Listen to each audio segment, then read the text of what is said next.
السلام علیکم ورحمت الله.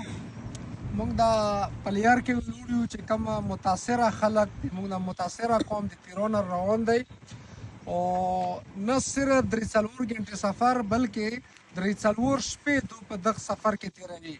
په 2 ځایو کې رجسټریشن ته او بهر رجسټریشن کې دوی د حد لا په تکلیف کېږي چې په روډ یې شپارت سي، په ګوړې کې یې شپارت سي، بېسرو سامانې یې شپارت سي او بالکل په تیرو کې دغه مخه خو د خوراک سپلای ناممکنه را بندو په لوږه او په تنده کې شپې تیروي. د بوغه په مرکز کې په رجسټریشن پوینټ کې هم شپه دوې تیروي او بیا په پایندي چینه کې هم شپه دوې تیروي. په هغې نه پاس د مشکل سفر کوي چونکې هغه اپریشنل زون دی. دلته موږ ورته د شین کمر نرلاندې په دا چړیو کې په مختلفو ځایونو کې موږ د ملګریو په خصوصي توګه باندې د الخدمت فاونډیشن د رضاکار په دا سخته یخني کې دغو خلکو د یادګیرنې پوره، دغو خلکو د حوصله افزایۍ او د مهمان نوازۍ پوره ویلوړ دي. ډېر په مشکل کې دي دغو ځوانانو د حوصله افزایۍ پوره. موږ هم راغلو دلته شپې په دا ټایم کې ورسره ناست یو.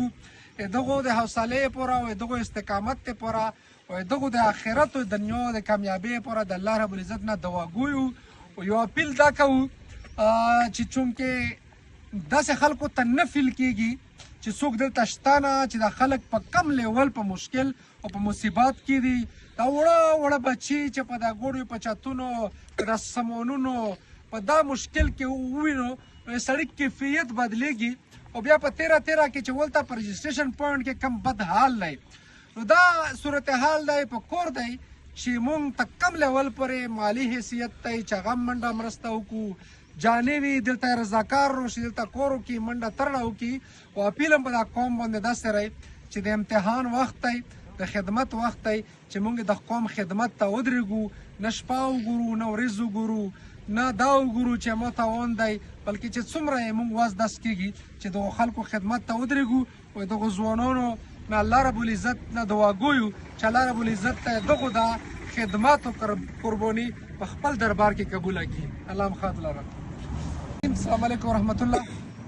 موږ د پلیار کې ویډیو چې کوم متاثره خلک دي، موږ د متاثره قوم د تیرونه روان دی او نه صرف 3 غنټې سفر بلکې 3 شپې دوی په دغه سفر کې تیروي. په 2 ځایو کې رجسټریشن ته او بهر رجسټریشن کې دوی د حد لا په تکلیف کېږي چې په روډ یې شپارت سي، په ګوړې کې یې شپارت سي، بېسرو سامانې یې شپارت سي او بالکل په تیرو کې دغه مخه خو د خوراک سپلای ناممکنه را بندو په لوږه او په تنده کې شپې تیروي.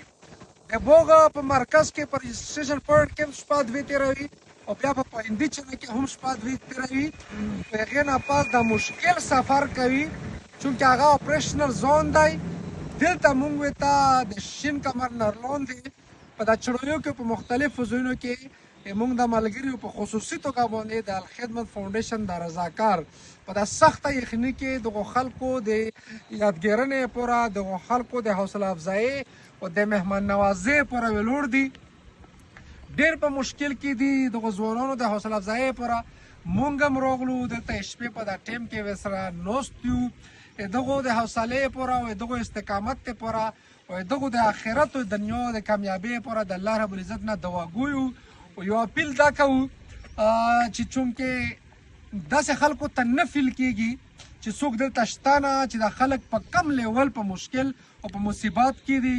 دا وړه بچي چې په دا ګوړو په چتونو په دا سامانونو په دا مشکل کې ووینو سړي کیفیت بدلیږي او بیا په تیره کې چې ولته په رجسټریشن پوینټ کې کم بد حال دی. نو دا صورتحال دی په کور دی چې موږ ته کم لیول پورې مالی حیثیت دی چې هغه منډه مرسته وکړو، جانې وي دلته رضاکار راشي، دلته کور وکړي، منډه ترړه وکړي. او اپیل هم په دا قوم باندې داسې دی چې د امتحان وخت دی، د خدمت وخت دی چې موږ د قوم خدمت ته ودرېږو، نه شپه وګورو نه ورځ وګورو نه دا وګورو چې ما توان دی، بلکې چې څومره یې موږ واز دست کېږي چې دغو خلکو خدمت ته ودرېږو او دغو ځوانانو نه الله رب العزت نه دعا ګویو چې الله رب العزت ته دغو دا خدمات او قرباني په خپل دربار کې قبوله کړي. الله مخاط لره.